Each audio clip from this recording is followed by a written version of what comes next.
Good morning, my friends, and welcome back to another segment of Hanging with the Boss Lady. I am your host, the Boss Lady herself, Cheryl Jones, aka that little old country girl.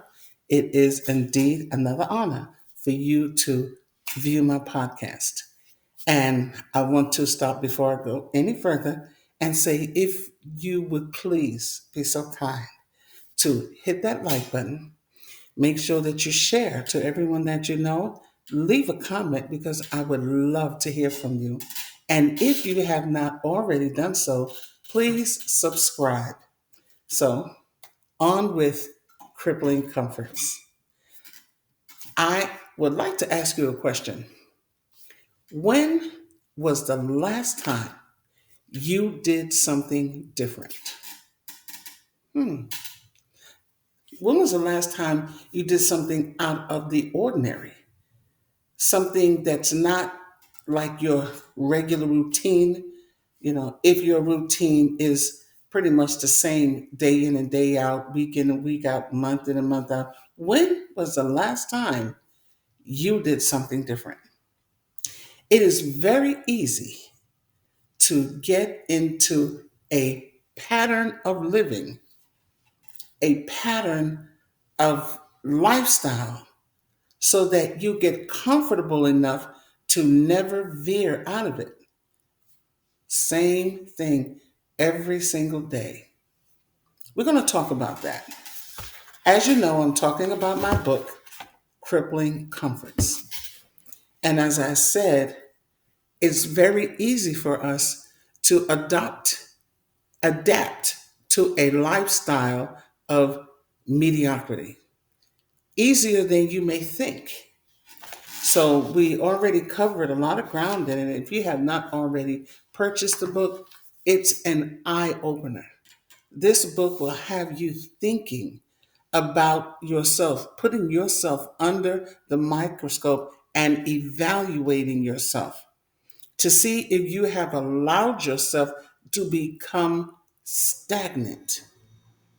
When you see water that sits for a long time and that what is it, scum that gets on the top of it, that sticky, nasty stuff, and it just looks nasty. And after a while, it begins to stink because it's just sitting there. It's not draining away, and it just becomes nasty.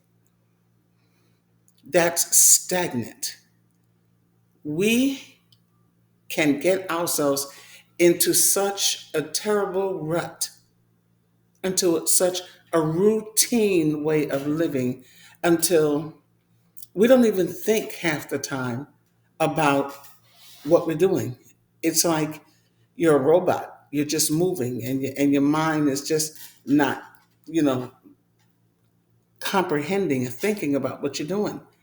Sometimes you can wake up and say, "Oh, I didn't even know I was here yet," because you're moving out of habit and you're moving without thinking because this is something that you do all the time, and you've become comfortable with it, which can cause you to become stagnant in your growth and in your living. We are now in chapter 3, and chapter 3 is about, give me one second. Chapter 3 talks about the comfort zone itself. Okay, and I gave you the definition of a comfort zone, which is a situation in which you feel comfortable and you do not want to do anything new or difficult. That's the comfort zone. Just think about it for a minute. Would you say that you are in a comfort zone? Are you in a position where you don't want anything to change? Because the way it is right now, I don't have to exert myself. I don't have to go all out. I'm just there and it's fine. Nobody bothers me. I don't bother anybody. Nothing new happens, and that's fine with me because, I'm just comfortable with it. Do you find yourself in that position? If you do, I want you to know that is not exactly the best position for you to be in. I want you to know that you were created for greatness. You are destined for more. There is more things in store for you. Okay? The sky does not have to be your limit because you can go past the sky. You have the ability to do anything that you would like to do. And you do not have to stay in a position that's easy and comfortable, where you don't want to encounter anything that will make you have to work. Okay?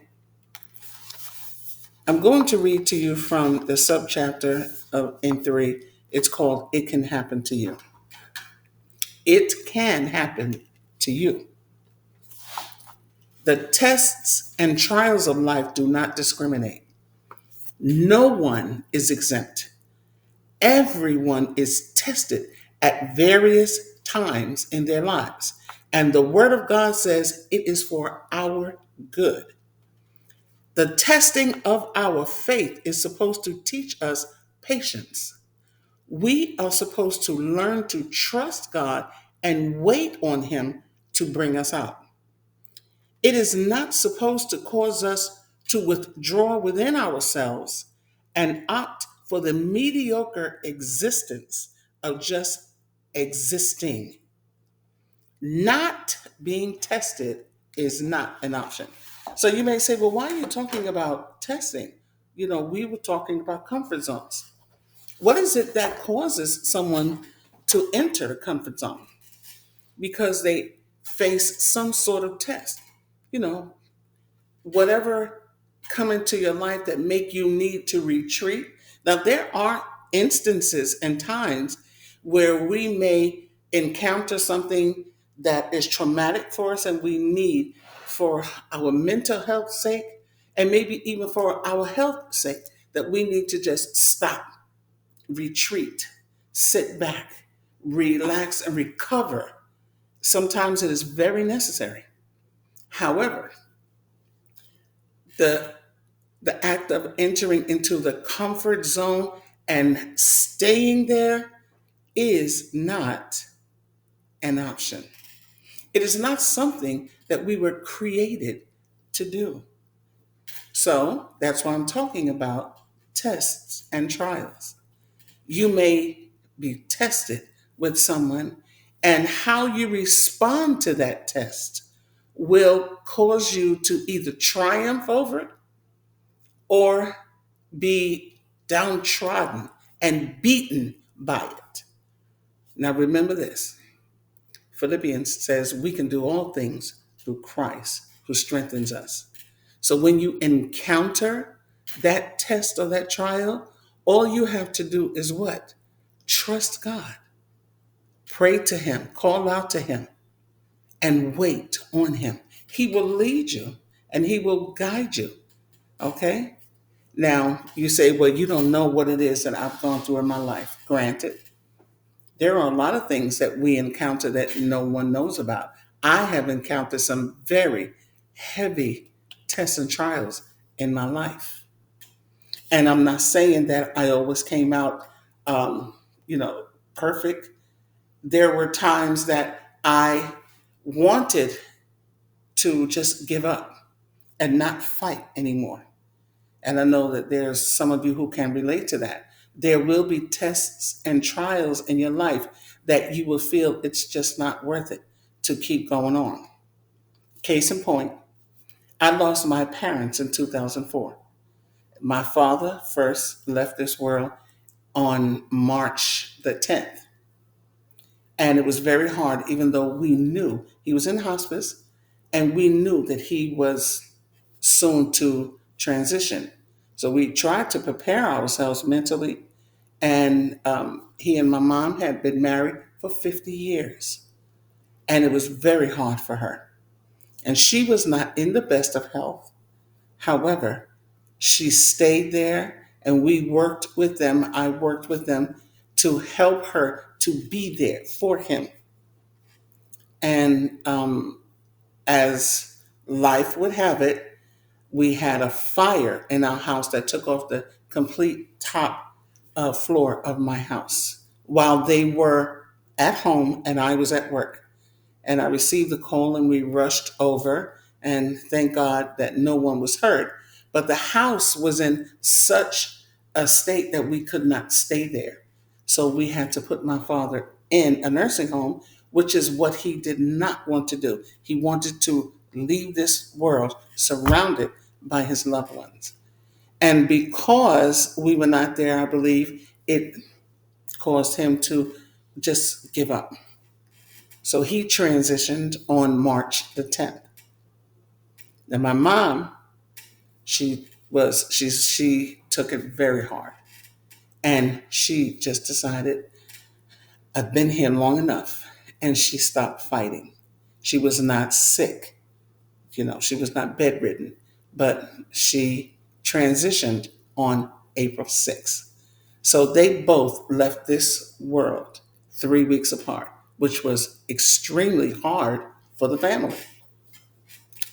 It was very hard for me because I love my parents, but my mother was my beacon of light in this world. I love my children, but it was my mother that gave me the support and the strength and that oomph that I needed to keep going whenever I encountered anything. I depended on her. I just loved her. And with her not being in this world caused me to not want to be in this world. So you see, there was a time when I felt like I knew I was failing the test. And it was nobody but God that helped to bring me out of that trial. So we do have trials and tribulations, all of us. Everyone has a story to tell about a test and a trial that they faced, that they may have felt like they were not going to recover from, but they did. And even with those tests and trials, and God can bring you out of, this is what we have to fall back on. We have to know that if we trust God and wait on Him, that He will bring us out of that test and that trial. It is when we do not hold on to that we fall back within ourselves and we give up and we stop fighting and we stop praying and we stop trusting. And when you get into that point where you just, I can't take it anymore and it's just too hard, I don't even want to think about it. I'm just going to stay right here, because out there it is too much for me. So this is fine. I'm just going to stay here. I'm not going to bother anybody. I don't want anyone to bother me. And I'm just going to just be right here. And you put yourself in a box and you stay there. And you begin to just shrink from existence because the world around you is steady moving. It is steady going. Technology is improving and life is just going on without your presence in it. Okay, so then you become stagnant. That's why I say it can happen to you. A test and a trial can happen to you. And then you allow yourself to get into a comfort zone because of the pain, because of the uncomfortableness that you felt in whatever the situation was. You decided, I'm just going to, get someplace where I know I'm okay and I'm just going to stay there. It does not matter what the driving force was that caused you to enter the comfort zone. The bottom line is that it is not a good place to be. It's not. It's not a good place for you to take up residence in the comfort zone. Okay, there are better places for you to be. And one place, the main place for you to be is in life. Living is what you were created to do. You were created to live. Okay? You were created to flourish. You were created to grow. You were created to prosper. Okay? This is what life is all about. Living is about growing. Everything about life is about forward progression and improvement. From the time we are conceived, we begin to grow. Our educational training is all about growth.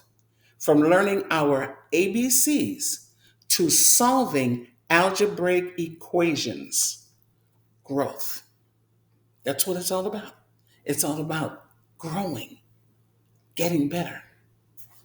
Our physical stages of development: infancy, toddler, adolescence, teens, young adult, adult, middle age, seniors, growth.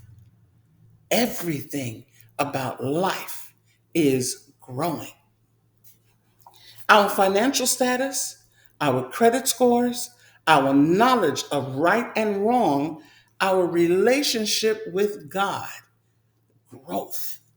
It's all about growing. We were created to constantly improve. You were created to constantly improve, to get better. Okay? God enabled us. Now, listen at this. This really just, I love this part. I just love it. God enabled us with the capacity to hear, remember, and apply that which we have heard. This machine that God has equipped us with, this machine, meaning us, it is awesome. He has given us the ability to hear something, okay? And then to remember it.